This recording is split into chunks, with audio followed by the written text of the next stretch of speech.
வணக்கம், நான் ஸ்ரீதி பேசுகிறேன். உள்ளுணர்வு என்பது பற்றி நான் உணர்ந்தவற்றை உங்களுடன் பகிர்கிறேன். நாம் வெளியில் பார்ப்பது உண்மையான உலகம் அல்ல. தெரியும் காட்சிகளின் மீது நமது புரிதல் மட்டுமே அது. உண்மையில் என்னென்ன நடக்கிறது என்று ஒவ்வொன்றின் பின்னும் சென்று தொடர்ந்து உற்று நோக்கி கவனித்தால் மட்டும் தான் தெரியும். ஆனால் அது எப்போதும் சாத்தியமான ஒன்றில்லை. எனவே நாம் செய்ய வேண்டியது உள்ளுணர்வை கவனிப்பது.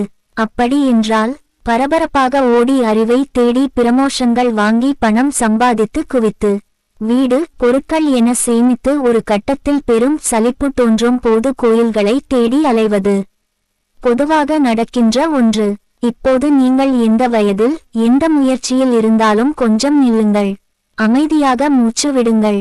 புக் செய்த சினிமா டிக்கெட், நண்பர்களோடு அரட்டைக்கு செல்வது, கேம் விளையாடுவது, அவ்வளவுக்கு முக்கியமில்லாத சின்ன பார்ட்டிகள் ஏதாவது இருந்தால் கேன்சல் செய்யுங்கள். அப்படி எல்லாம் முடியாது என்றால் நீங்கள் ஓடிவிடுங்கள். நான் சொல்வதெல்லாம் உங்களுக்கு புரியாதது. சிலர் நின்று அமைதியாக மூச்சு விட்டு என் வார்த்தைகளுக்காக காத்திருக்கிறீர்கள். மகிழ்ச்சி. தொடர்கிறேன். முதலில் கிடைக்கும் நேரத்தை வைத்து அமைதியான சூழலில் வானத்தை பார்த்து கொண்டிருங்கள். ஒரு சில நிமிடங்களில் பேரமைதி கிடைக்கும். உங்களை மறந்தது போலிருக்கும். பிறகு எழுந்து உங்கள் வழக்கமான வேலைகளை தொடருங்கள்.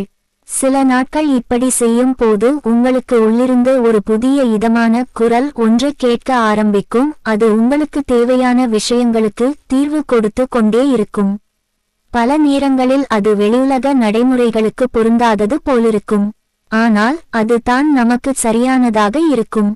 நிச்சயமாக இது தவறான வழியை சொல்லாது. பரபரப்பும் படபடப்பும் நிறைந்த நேரங்களில் இதன் தொடர்பை நாம் உணர முடியாது. இப்படி ஒன்று இருக்கிறது என்ற நினைவும் இருக்காது. இத்தகைய நேரங்களில் தீர்வுக்காக நம் நோக்கம் திரும்பும் போது இது தான் இருப்பதை நமக்கு உணர்த்தும். நாம் அமைதியான உடன் விடை கிடைத்து விடும்.